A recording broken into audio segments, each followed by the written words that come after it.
मुंबई में बढ़ते प्रदूषण के चलते वहां लोक परिवहन की जिम्मेदारी संभालने वाली बेस्ट शहर में डीजल, पेट्रोल और गैस की गाड़ियों को हटाकर इलेक्ट्रिक बसें उतारने की तैयारी। जल्द ही मुंबई की सड़कों पर यहां बसें सरपट दौड़ती हुई नजर आएंगी। बॉलीवुड अभिनेता नवाजुद्दीन सिद्दीकी की पारिवारिक लड़ाई सड़कों पर आ गई, लिहाजा उनकी मुश्किलें बढ़ती जा रही है। इस मामले में कोर्ट ने नवाज की पत्नी को भी सम्मन जारी किया है। उधर मुंबई में चलती ट्रेन में लूट और चोरी की घटनाओं में लगातार इजाफा हुआ है। ऐसे ही एक मामला में एक महिला से 125 ग्राम सोने के जेवर चोरी कर भागे 2 आरोपियों को क्राइम ब्रांच ने पकड़ लिया है। उधर पत्रकार शशिकांत की हत्या के बाद इस मामले में इंसाफ के लिए महाराष्ट्र सहित देश भर के पत्रकार एकजुट हो गए। पत्रकारों के संगठन ने मुंबई में मंत्रालय के बाहर गांधी प्रतिमा के समक्ष प्रदर्शन कर इस घटना का विरोध जताया। इसके अलावा संजय राउत ने शशि के परिवार को 50 लाख की सहायता राशि दी जाने की मांग की है। उधर मुलुंड रोड पर काऊ बाई की दुकान में आग लगने से लाखों का माल सुहा हो गया। इस घटना में 2 लोग घायल भी हो गए।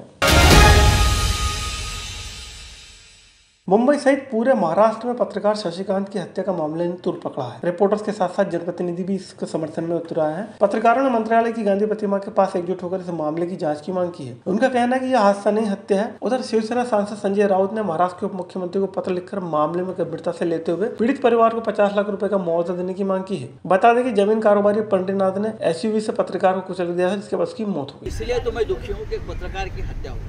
सर तुम्हाला देखिए, मैं एक पत्रकार हूँ, मैं एक संपादक हूँ। अगर किसी पत्रकार, संपादक या रिपोर्टर की इस प्रकार से हत्या होती है, अगर वो फील्ड में काम करता है, तो मैं मानता हूँ एक सैनिक का बलिदान और पत्रकार का बलिदान वो ऐसा ही है। मैं समान मानता हूँ जो फील्ड पे काम करते हैं।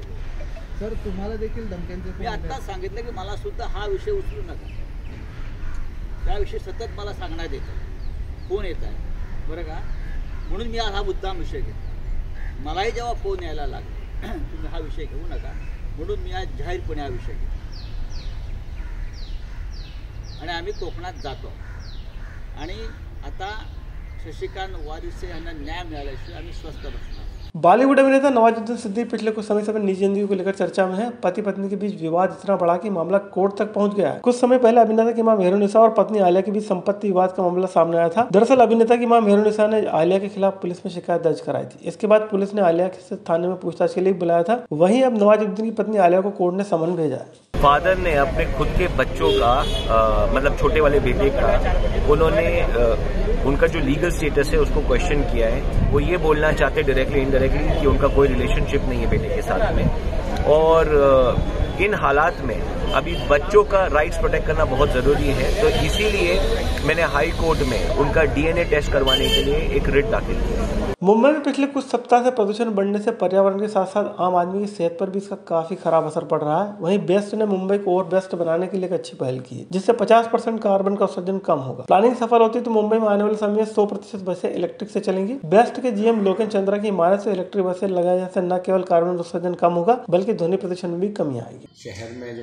वायु प्रदूषण होता है, उसमें जो प्राइवेट जो व्हीकल्स है उसकी वजह से करीब 25% वायु प्रदूषण में वृद्धि होती है। तो इसको कम करने के लिए और ज़्यादा से ज़्यादा लोग जो हमारा पब्लिक ट्रांसपोर्ट है उसको यूज़ करें, इसके लिए इस बस सुविधा को और बेहतर और पर्यावरण पूरक बनाने की हमने एक नीति बनाई है।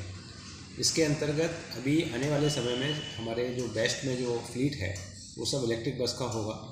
आज देश में सबसे ज़्यादा इलेक्ट्रिक बस का फ्लीट बेस्ट के पास है। हमारे पास 410 बस आज के दिन चल रही हैं, और इस वर्ष के अंत तक हमारा जो बेस्ट का जो बस का जो फ्लीट साइज़ है वो 3300 बस से बढ़कर 7000 हो जाएगा, जिसमें 50% बस जो है वो इलेक्ट्रिक बस होंगी।